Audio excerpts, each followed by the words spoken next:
আসসালামু আলাইকুম ভিউয়ার্স, আশা করি সবাই ভালো আছেন, সুস্থ আছেন। আজকের ভিডিওতে আমি কিভাবে বেজেল পরিবর্তন করে ডিভিডি রোম থেকে কেডিতে বা ফেস প্লেট পরিবর্তন করে সেটাই আজকে দেখাবো। আপনি দেখতে পাচ্ছেন এখানে দুইটি ডিভাইস আছে। এটা হচ্ছে ডিভিডি রোম, এটা ল্যাপটপ থেকে খুলেছি। আমি এইটা এখন কিভাবে খুলবো সেটা দেখাবো। এখানে একটা জেমস ক্লিপের পিন ঢুকায় দিবেন। এখানে একটা ছিদ্র আছে, দিলেই বের হয়ে আসবে।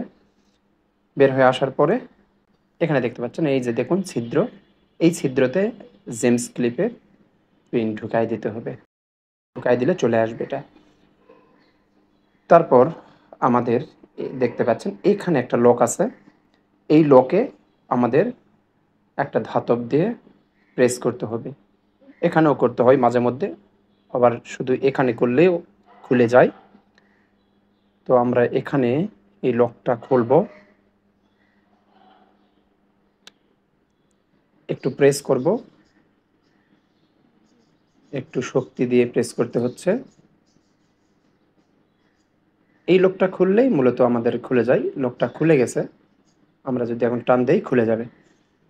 তো এভাবে ডিভিডি রোম বা সিডি রোম থেকে আপনারা বেজেল বা ফেস প্লেট খুলে নিতে পারবেন। খুলে নিয়ে আমরা কেডিতে লাগিয়ে তারপর ল্যাপটপে ইনস্টল করব। তো কেডি খোলার জন্য সেম, এখানে একটা লক আছে। এই লকে আমরা প্রেস করব। এই প্রেস করার বস্তুটি আমরা কেডির সাথেই পাই। এইখানেও প্রেস করতে হবে, এখানেও একটা লক আছে। এটা অটোমেটিক খুলে যায় মাঝে মধ্যে, আর না হলে এই যে এই জায়গাটাতে প্রেস করতে হবে। একটা এই জায়গায় প্রেস করলে খুলে যায়। এখানেও একটা লক আছে। এখানে চিকন কোনো কিছু দিয়ে প্রেস করতে হবে, জেমস ক্লিপ দিয়েও করা যায়। খুলে গেল। মূলত আমাদের এইটা কাজ ছিল। আর এইটা আমরা এখন লাগাবো, বেজেলটি আমরা লাগাবো। তো লাগানোর সময় এই লকটা এই জায়গায় লেগে যাবে, তবে আমরা এই পাশটা আগে লাগাবো না, আগে বাম পাশটি আগে লাগিয়ে নিব।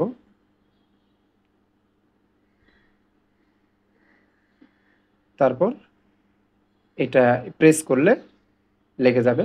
৩টা লক আছে, ৩টা লক লেগে গেলে আমাদের কাজটি সম্পূর্ণ হবে। তো আমরা এখন প্রেস করব, এই যে লেগে গেল। আমাদের কাজ শেষ। সিডি রোম, ডিভিডি রোম এটা রেডি। এইটাতে হার্ড ড্রাইভ আছে।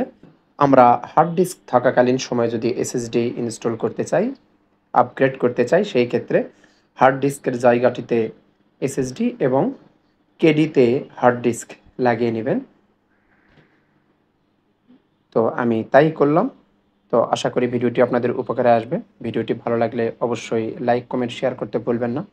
আর সাবস্ক্রাইব করে সাথেই থাকবেন। আমাদের এই চ্যানেলটিতে অনেক ছোট ছোট হার্ডওয়্যার টিপস দেওয়া হয়। ভালো থাকবেন, সুস্থ থাকবেন। আসসালামু আলাইকুম।